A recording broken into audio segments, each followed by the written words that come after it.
Hello shoal, welcome to Eden Aquatics. இன்றைக்கி நம்ம white cloud mountain மினோவை பற்றி தான் பார்க்க போகிறோம்.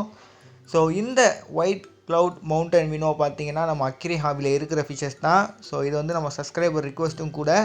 அண்ட் இந்த ஃபிஷ் பார்த்திங்கன்னா ரொம்ப அன்ரேட்டடான ஃபிஷ்ஷுன்னு சொல்லலாம். ஏன்னா இது அவ்வளோவா யாரும் சூஸ் பண்ணி வளர்க்க மாட்டாங்க.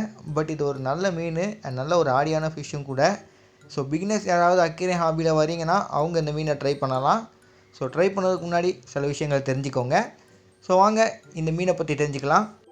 இந்த மீன் ஃபஸ்ட்டு எங்கேருந்து வருதுன்றதை நம்ம தெரிஞ்சுக்கலாம். இந்த மீன் பார்த்திங்கன்னா சைனாலேருந்து தான் வருது. ஸோ சைனாவில் இந்த மீன் என்டேஞ்சர் ஸ்பீஷஸாக ஆகிட்டுருக்கு. ஸோ ரிவரில் ரொம்ப கம்மியாக தான் இருக்குது அவங்க ஊரில். பட் அக்ரி ஹாபியில் நிறைய பேர் இதை ப்ரீட் பண்ணுறாங்க. அதனால் கேப்டிவிட்டியில் நிறைய இருக்குது. ஸோ இது வைல்டில் என்டேஞ்சர் ஸ்பீஷஸாக இருந்தாலுமே கேப்டிவிட்டியில் இருக்க பியூர் ப்ரீடை எடுத்துகிட்டு போய் வைல்டில் ரிலீஸ் பண்ணலாம். ஸோ அவங்க ஊரில் இதை திருப்பி என்டேஞ்சர் ஸ்பீஷஸ்லேருந்து காப்பாற்றலாம். ஸோ இந்த மாதிரி நல்ல விஷயம்லாம் இருக்குது அக்ரி ஹாபியில். மீன்கள்லாம் வச்சு நம்ம கேப்டிவிட்டியில் ப்ரீட் பண்ணலாம். ஓகேங்களா? சரி, இந்த ஃபிஷ் பார்த்தீங்கன்னா ஒரு 2 feet டேங்க்கில் சூப்பராக வச்சுட்டு போயிடலாம். ஏன்னா இந்த ஃபிஷ்ஷு கிட்டத்தட்ட 1 inches வரைக்கும் தான் வளரும். ஸோ அதனால் நீங்கள் 2 feet டேங்க்லேயே வச்சிடலாம். அண்ட் இது ஒரு ஸ்கூலிங் ஃபிஷ்ஷும் கூட. ஸோ நீங்கள் ஒரு மினிமம் ஒரு 6 ஃபிஷ்ஷாச்சும் வச்சுக்கணும். 6 ஃபிஷ்ஷஸ்க்கு மேலே வச்சுருந்தாலும் ஓகே தான். பட் நீங்கள் ஒரு 2 feet டேங்க் வச்சுருக்கேன் அப்படின்னா ஒரு 6 and 8 அந்த கவுண்டில் மெயின்டைன் பண்ணிங்க. ரொம்ப ஓவர் ஸ்டாக் பண்ணிடாதீங்க. அண்ட் இந்த மீன் நீங்கள் பிளான்டட் டேங்க்கில் வைக்கலாம். ஸோ நல்ல பிளான்டட் டேங்க்லாம் இந்த மீன்லாம் ரொம்ப பிடிக்கும். அதனால் பிளான்டட் டேங்க்கில் வைக்கலாம். அண்ட் நீங்கள் பிளான்டட் டேங்க்கில் வைக்கும் போது இந்த மீன்கள் பார்த்தீங்கன்னா உங்கள் பிளான்டட் டேங்க்கில் உருவாகிற சில ஆல்கேஸ்லாம் பார்த்தீங்கன்னா சாப்பிடும். இது நிறைய பேருக்கு தெரிய மாட்டேங்குது இது ஆல்கே சாப்பிடுன்றது. இது பார்த்தீங்கன்னா க்ளோஸ்லி ரிலேட்டிவ் டு கார்ப்புங்க. ஓகேங்களா? ஸோ அதனால் கண்டிப்பாக அது ஆல்கே சாப்பிடும். ஸோ அதனால் நீங்கள் பிளான்டட் டேங்க் வச்சுருக்கீங்க, தாராளமாக இந்த மீனை ஸ்கூலிங்கே ஆட் பண்ணுங்கள். ஸோ உங்கள் டேங்க்கில் போகிற ஃபுட்டையும் சாப்பிடும். அண்ட் டேங்க்கில் எங்கேயாவது இதுக்கான சாப்பிட முடிகிற ஆல்கேலாம் எதாவது வந்துச்சுன்னா அது இது சாப்பிடும். ஸோ எந்த வகையான டைப் ஆல்கே இது சாப்பிடுன்றது எனக்கு சரியாக தெரியாது. பட் இது ஆல்கே சாப்பிடுன்றது மட்டும் எனக்கு தெரியும். ஸோ நீங்கள் இந்த ஃபிஷ்ஷை வச்சுருக்கும் போது சப்ஸ்ட்ரேட் என்ன வேணால் போடலாம். சாண்டு, கிரேவலு, இல்லாட்டி சாண்ட் கிரேவலு அண்ட் அக்வேரியம் சாயிலு, உங்களுக்கு எது விருப்பமோ அது போடலாம். பட் டேங்க்கில் மஸ்ட்டு பிளான்ட் ஆட் பண்ணுங்கள். ஆனால் அதுலேருந்து உருவாகிற சின்ன சின்ன ஆல்கே இந்த மீன் அப்பப்போ சாப்பிடும். அதனால தான் சொல்கிறேன்.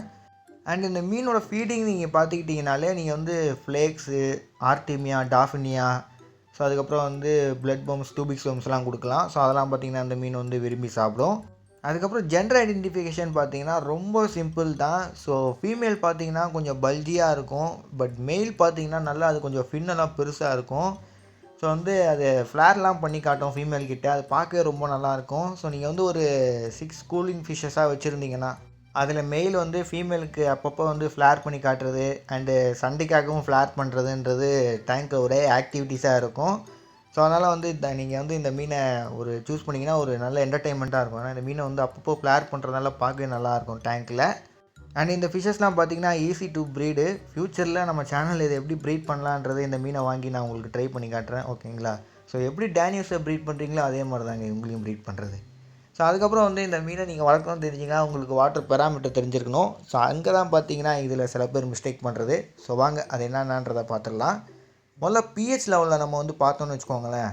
6.5லேருந்து 7.5க்குள்ளே மெயின்டைன் பண்ணிடலாம். இதால் 6 வரைக்கும் டோலரேட் பண்ண முடியும். அண்டு 8 வரைக்கும் டோலரேட் பண்ண முடியும் இந்த மீனால் pH. ஓகேங்களா? ஸோ அப்புறம் டெம்பரேச்சர். ஸோ டெம்பரேச்சர் பார்த்திங்கன்னா இந்த மீனுக்கு கரெக்டான டெம்பரேச்சர் எதுனா 18 செல்சியஸில் இருந்து 22 செல்சியஸ் தான். ஸோ அதுதான் பார்த்திங்கன்னா இந்த மீனுக்கு கரெக்டான டெம்பரேச்சர். ஸோ இது கொஞ்சம் கோல்டு வாட்டரில் இருக்கக்கூடிய மீன் அது. பட் இதால் பார்த்திங்கன்னா 28 செல்சியஸ் வரைக்கும் டோலரேட் பண்ண முடியும். அண்ட் 18 செல்சியஸ்லேருந்து கீழே பிலோவாக போய் 16 செல்சியஸ் வரைக்கும் அதால் டோலரேட் பண்ண முடியும். 16 வரைக்கும் அதால் டோலரேட் பண்ண முடியும். ஆனால் அதோட அநியாயத்துக்கு இது 5 செல்சியஸ் வரைக்கும் சர்வே பண்ணும் வாட்டர் டெம்பரேச்சர் இருந்தால். பட் அதுவும் கொஞ்சம் நாளைக்கு தான். ஓகேங்களா? ரொம்ப நாளைக்குலாம் சர்வே பண்ணாது. 16 செல்சியஸ் வரைக்கும் போகாமல் 18 செல்சியஸ்க்கு மேலே அண்ட் 22 செல்சியஸ்க்கு கீழே மெயின்டைன் பண்ணுங்கள். சப்போஸ் நீங்கள் 22 செல்சியஸ்க்கு மேலே அண்ட் 28 செல்சியஸ்க்கு கீழே மெயின்டைன் பண்ணுறீங்கன்னா இந்த மீன் நல்லா டோலரேட் பண்ணி இருக்கும்.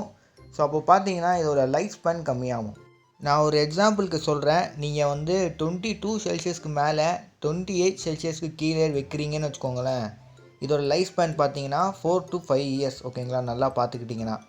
பட் நீங்கள் நல்லா பார்த்துக்கிட்டு நல்லா வார்மர் டெம்பரேச்சரில் வச்சுருந்தீங்கன்னா இதோட லைஃப் ஸ்பேன் பார்த்தீங்கன்னா ஒரு 2 to 2.5 years வரைக்கும் வரலாம். ஓகேங்களா?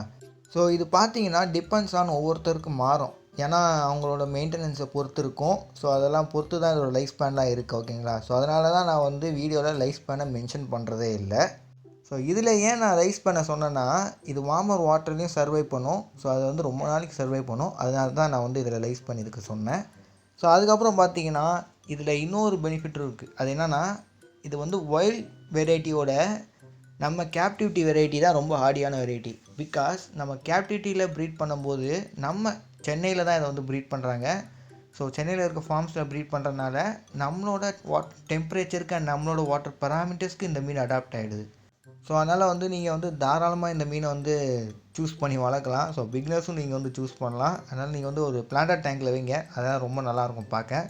ஸோ இல்லாட்டி மினிமம் ஃபாக்ஸ் ஸ்டைலு கப்பி கிராஸ் வச்சு ஆட் பண்ணுங்கள் ஓகேங்களா. அதெல்லாம் வந்து செம்மையான லோ லைட் பிளான்ட்டுங்க.